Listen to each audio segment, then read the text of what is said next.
नमस्कार दोस्तों आपके पास मोटी रकम हो, सत्ता की ताकत हो, सीधे सीधे हो या फिर सत्ता के शीर्ष पर बैठे लोगों से आपका रिश्ता हो और मीडिया को मैनेज करने का गुर आपको आता हो। वैसे जब पैसा और पावर आपके पास है तो मीडिया को मैनेज आप कर ही लेंगे। अगर ये तीनों चीज आपके पास है तो फिर चुनाव जीतना तो महज एक औपचारिक ऐलान की बात ही रह जाती है, क्योंकि लोकतंत्र में अब लोक यानी जनता कम और तंत्र ज्यादा हावी हो चुका है। जनता तो बस वोट डालने निकलेगी, उसके आगे या पीछे उसकी कोई भूमिका नहीं। आज मैं इन तीनों मुद्दों पर आपको महाराष्ट्र और झारखंड चुनाव की तस्वीर दिखाने जा रहा हूं। पहले हिस्से में आप लोकतंत्र में पावर को ही समझ लीजिए। चुनाव में सबसे पावरफुल चुनाव आयोग होता है, जिसका काम हमारे आपके मतदान को निष्पक्ष और निर्भीक रखना होता है। लेकिन अब तो आरोप वोट को लेकर भी खूब लग रहे हैं। ऐसा नहीं है कि पहले ऐसा नहीं होता था, लेकिन पहले आप कुछ विधानसभा या फिर लोकसभा सीटों पर ऐसा हल्ला सुनते थे। स्थानीय नेताओं और उम्मीदवारों से ऐसा सुनते थे। लेकिन अब तो देश की सबसे पुरानी पार्टी के अध्यक्ष ही सीधे आरोप लगा रहे हैं। आरोप भी सीधे केंद्र की सत्ता में बैठी पार्टी और देश के प्रधानमंत्री पर। कांग्रेस अध्यक्ष मल्लिकार्जुन खड़गे पूर्व प्रधानमंत्री इंदिरा गांधी और देश के पहले उप प्रधानमंत्री सरदार वल्लभ भाई पटेल को श्रद्धांजलि देने के एक कार्यक्रम में 31 अक्टूबर को बेंगलुरु में पहुंचे थे। वहां खड़गे का कहना कि नरेंद्र मोदी कोई चुनाव नहीं जीतते, बल्कि वो तो धोखे से जीतते हैं। वोटर लिस्ट में अपने विरोध वाले 10,000 नाम कटवा देते हैं और अपने समर्थक 10-20 हजार नाम जुड़वा देते हैं। खड़गे के ये आरोप बेहद गंभीर हैं। आप कहेंगे कि इन सब के लिए चुनाव आयोग है, वो क्या कर रहा है? तो दोस्तों, मौजूदा चुनाव आयोग और उसके मुखिया पर जितने सवाल लगातार विपक्ष ने उठाए हैं, उतने शायद ही कभी उठे होंगे। ये सारी बातें आप सबकी जानकारी में भी है। आपको एक दो ताजा घटनाक्रम में बता देता हूं, जिससे एक बार फिर आप खुद चुनाव आयोग और उसके मुखिया राजीव कुमार की कार्यशैली को बेहतर आंक सकते हैं। दोस्तों, ये बातें जानना आप सबके लिए बहुत जरूरी है, क्योंकि आखिर तो सारी चुनाव प्रक्रिया जनता के नाम पर ही होती है और जिसकी सरकार जैसे भी आरोपों से घिरकर बनती है, कहलाती तो जनता की ही सरकार है। इसीलिए दोस्तों, महाराष्ट्र में वोटिंग से महज 20 दिन पहले करीब 300 पुलिस अफसरों के तबादले कर दिए गए। ऐसा होते ही महाराष्ट्र के डीजीपी रश्मि शुक्ला नए सिरे से विपक्ष के निशाने पर आ गई हैं। उद्धव सेना के सिपाही संजय राउत ने आरोप लगा दिया है कि पुलिस दबाव डालकर, सुनिएगा, दबाव डालकर फर्जी वोटर लिस्ट तैयार करवा रही है।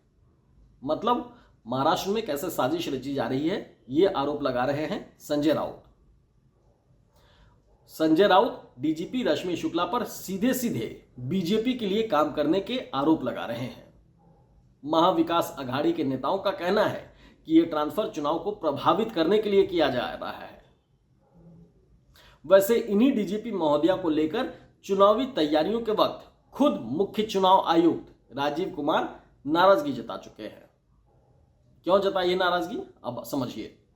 सितंबर में जब चुनाव आयोग के तीनों अधिकारियों ने महाराष्ट्र का दौरा किया था, उस वक्त जरूरी जानकारी समय से ना दे पाने और एक्शन ना लेने पर आयोग के मुखिया राजीव कुमार ने डीजीपी पर नाराजगी जताई थी। ये जानकारी और एक्शन साल से एक ही पद पर जमे और अपने गृह जनपद में पोस्टेड अफसरों को लेकर थी। इसमें आयोग के निशाने पर राज्य के मुख्य सचिव भी थे।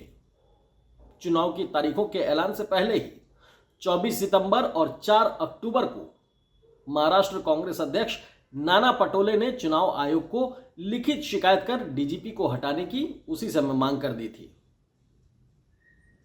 उद्धव सरकार के समय रश्मि शुक्ला पर कुछ केस भी दर्ज हुए थे। हालांकि बाद में उद्धव सरकार बदल गई। बीजेपी के सहयोग से एकनाथ शिंदे की सरकार आ गई और कोर्ट से रश्मि शुक्ला को राहत भी मिल गई।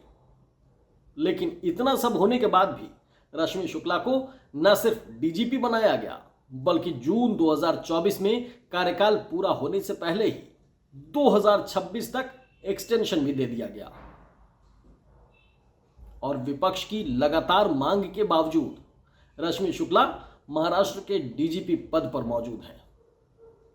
कैसे और किस लिए, इन सवालों का जवाब आप खुद समझ सकते हैं। मैं आपको डीजीपी से जुड़ा एक दूसरा घटनाक्रम भी बताता हूं, क्योंकि आज आपको समझना चुनाव आयोग को भी है। महाराष्ट्र की तरह झारखंड में भी चुनाव हो रहे हैं। वहां के डीजीपी अनुराग गुप्ता पर भी सवाल उठे थे और चुनाव आयोग ने फौरन से पेशतर यानी फटाफट उनका ट्रांसफर कर दिया था। महाराष्ट्र और झारखंड में फर्क सिर्फ यह है कि झारखंड में सरकार बीजेपी की नहीं है और शिकायत करने वाले विपक्षी नहीं, बीजेपी थी। झारखंड में एक मजेदार बात यह भी है कि अनुराग गुप्ता पर आरोप लगाकर उन्हें डीजीपी पद से हटवाने वाली बीजेपी की ही किसी जमाने में मदद करने का आरोप भी उन्हीं पर लगा था। लेकिन वो जमाना किसका था? रघुवर दास वाली बीजेपी की सरकार का था और मौका राज्यसभा चुनाव का उस वक्त था। इस बात से आप ये भी समझ सकते हैं कि सरकारों के लिए अफसरशाही कैसे बिछी रहती है। और इन दोनों राज्यों के घटनाक्रम से आप लोकतंत्र के सबसे बड़े संवैधानिक रक्षक चुनाव आयोग के मौजूदा कामकाज के तरीकों को भी परख लीजिए। झारखंड में एक और कमाल हुआ पिछले दिनों। मुख्यमंत्री हेमंत सोरेन बरहट सीट से चुनाव लड़ रहे हैं, लेकिन उनके प्रस्तावक मंडल मुर्मू को पुलिस ने बीजेपी की गाड़ी में पाया। अब यह पाया शब्द आपको अजीब लग रहा होगा। वैसे अजीब तो हेमंत सोरेन के प्रस्तावक का विपक्षी बीजेपी की गाड़ी में होना भी है। यह पूरा घटनाक्रम उस समय हुआ जब उम्मीदवारों के नॉमिनेशन फॉर्म्स की स्क्रूटनी पूरी नहीं हुई थी। जेएमएम का आरोप है कि बीजेपी प्रस्तावक को बरगलाना चाहती थी।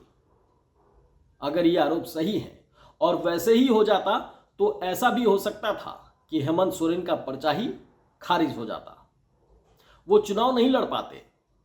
बीजेपी ये एक्सपेरिमेंट इससे पहले लोकसभा चुनाव के दौरान कर चुकी है।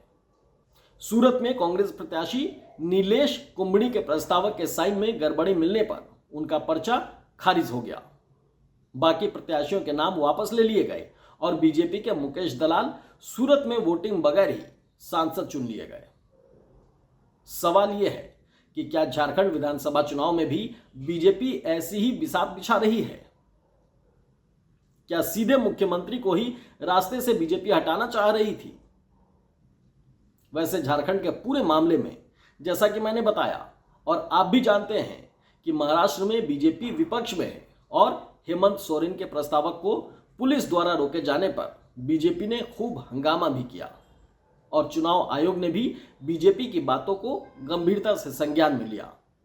पावर गेम के साथ ही महाराष्ट्र और झारखंड दोनों जगहों पर मनी पावर का गेम भी खूब चल रहा है।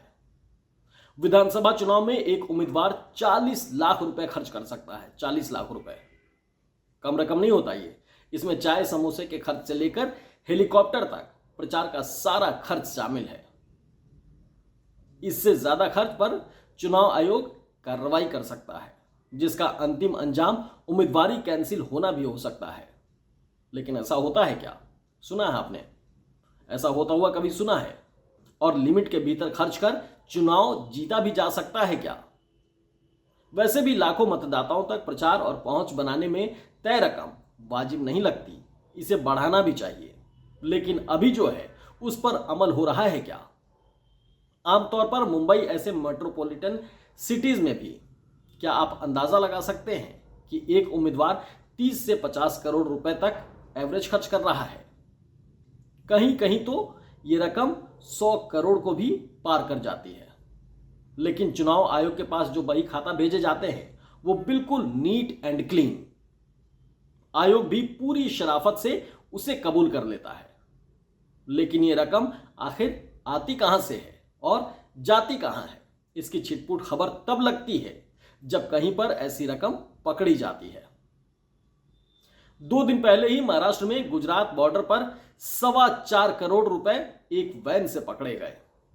वैन के ड्राइवर के पास इतनी बड़ी रकम के बारे में कोई हिसाब किताब ही नहीं था।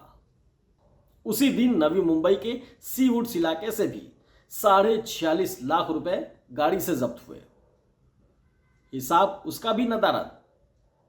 22 अक्टूबर को पुणे में सतारा रोड के खेड़ शिवपुरी इलाके जब 5 करोड़ रुपए वहां से पकड़े गए और 4 लोग हिरासत में लिए गए तो विपक्ष ने खूब हंगामा किया।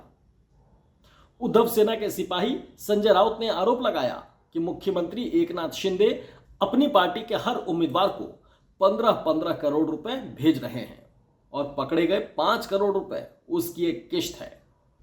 दोस्तों, ये तो सिर्फ आरोप है और ऐसा नहीं है कि बेतहाशा खर्च करने वालों में सिर्फ सत्ता पक्ष से जुड़े उम्मीदवार ही होते हैं। नॉमिनेशन के बाद उम्मीदवारों की घोषित रकम का पूरा ब्यौरा एसोसिएशन फॉर डेमोक्रेटिक रिफॉर्म यानी एडीआर नाम की संस्था जारी करती है। कभी उसे देखिएगा और समझने की कोशिश करिएगा कि जनता का मामूली से मामूली नुमाइंदा भी ज्यादातर करोड़पति है, जबकि उसकी जनता में हजारों ऐसे लोग भी शामिल होंगे जो सरकार के दिए 5 किलो राशन पर जिंदगी बसर कर रहे हैं। और उनकी दौलत के साथ ही ये भी देखिएगा कि उनका काम क्या है, यानी कमाई का जरिया क्या है। ज्यादातर आपको किसान और समाजसेवी ही मिलेंगे। अब देश में किसान भी किस तरह सरकार से मिलने वाली सम्मान निधि पर निर्भर रहते हैं, यह भी आप लोगों से छिपा हुआ नहीं है। फिर हमारे आपके नुमाइंदे कैसे किसानी और समाज सेवा करते करते करोड़पति बन जाते हैं, यह अलग से एक रिसर्च का विषय हो सकता है। वैसे काफी कुछ आप सब भी जानते हैं। ऐसा ही पैसा लाखों करोड़ों की शक्ल में चुनाव के दौरान गाड़ियों में बेचारा लावारिस पकड़ा जाता है। और ऐसी खबरें सुन सुनकर हम और आप जाने क्या क्या सपने भी संजोने लगते हैं कि अगर ये लाखों करोड़ों रुपए किसी के नहीं हैं तो काश हमें ही मिल जाते, तो कुछ अपने अटके हुए जरूरी काम भी हो जाते। खैर, सपने से बाहर निकलकर फिर हकीकत में चलते हैं।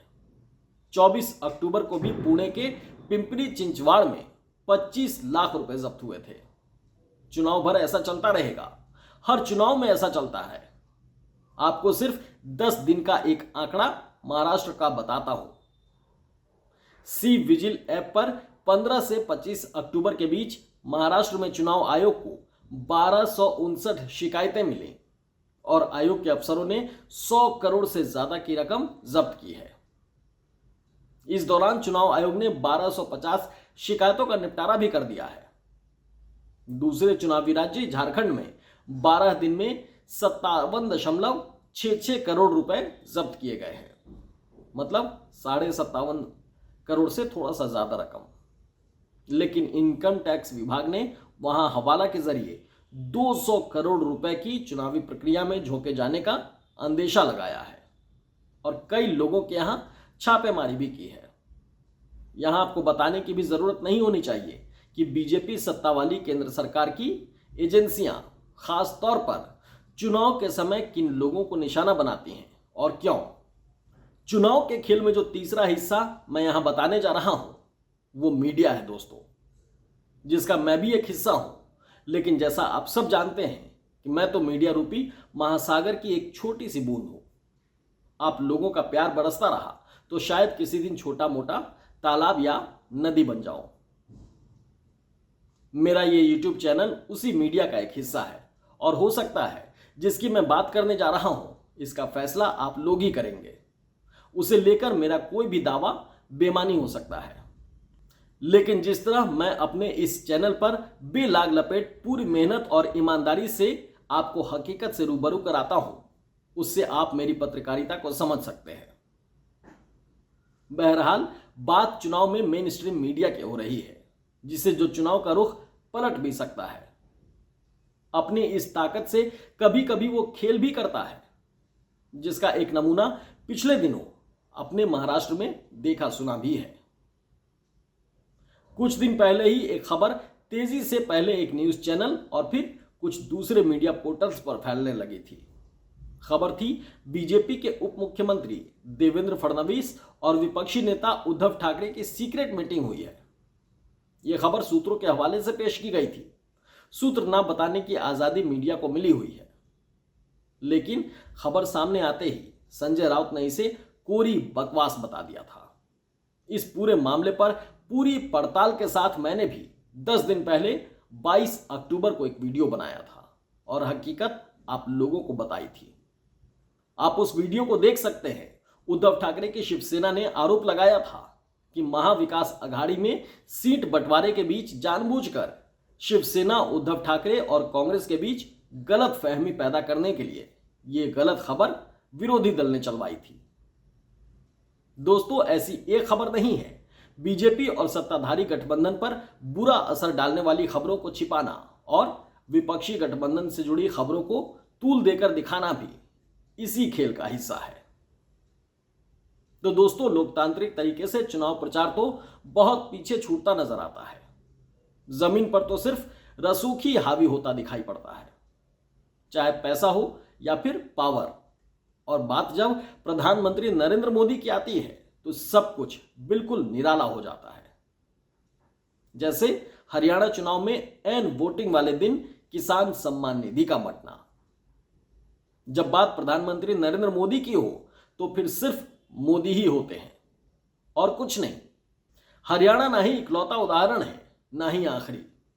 बताया जाता है कि महाराष्ट्र और झारखंड चुनाव के बीच भी प्रधानमंत्री नरेंद्र मोदी एक बड़ी योजना पर काम कर रहे हैं। इस योजना के तहत नरेंद्र मोदी महाराष्ट्र और झारखंड के आदिवासी वोट बैंक को टारगेट करना चाहते हैं। दरअसल 15 नवंबर को झारखंड के आदिवासी समाज के भगवान बिरसा मुंडा की 149वीं जयंती है। बताया जा रहा है कि 15 नवंबर को प्रधानमंत्री नरेंद्र मोदी बिरसा मुंडा की 150वीं जयंती वर्ष की शुरुआत कर सकते हैं। झारखंड में दूसरे और अंतिम चरण का मतदान 20 नवंबर को है। इसी दिन महाराष्ट्र की सभी विधानसभा सीटों के लिए एक चरण में ही मतदान होगा। इस वीडियो में मैंने जितनी बातों का जिक्र किया है और चुनाव आयोग और उसके मुखिया जिस इक्वल प्लेइंग फील्ड की बात करते हैं, उनमें क्या कोई तारतम्य दिखाई पड़ता है? फिर भी ये जनता का चुनाव है और फैसला जो भी होगा वो जनता का ही होगा। फिलहाल इस वीडियो में इतना ही। आपको हमारा ये वीडियो कैसा लगा कमेंट बॉक्स में जरूर से बताइए। साथ ही एक्सक्लूसिव खबर को लाइक और सब्सक्राइब जरूर कर लीजिए ताकि हर एक खबरों का राजनीतिक विश्लेषण आपको मिलता रहे और अन्य खबरें भी आप इस प्लेटफॉर्म पर देख सकते हैं पूरे विश्लेषण के साथ। धन्यवाद।